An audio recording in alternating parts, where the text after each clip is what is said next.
روشا طاخن شيخ مسعود وأشرفي أبدمك كده دور بيشكري جالين تشتين إيجو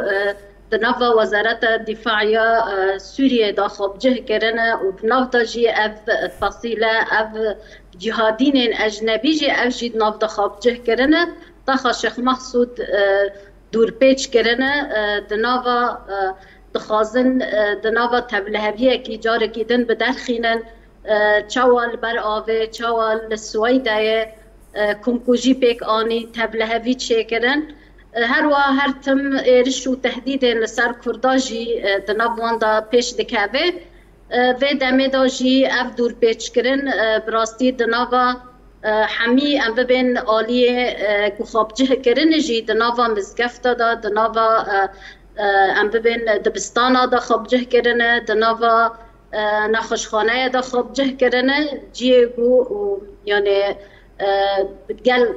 پیوستی خوابه هنه ام ببین جیه گو خدمت جبو گل خدو داره دا خوب جه کرنه و خواه آمده کرنه جبو هنه که روش جاری که دن تبلهف بکه روش طاقه شیخ مسعود و اشرفی براستی دستپیک شورش سوریه دو حتی نه دناوا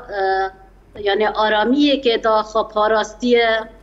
دنابا ام ببین جیانی که هفبش به هفرا افگل تاخه هفده پاراستن حتی نها جیل برخوددن اما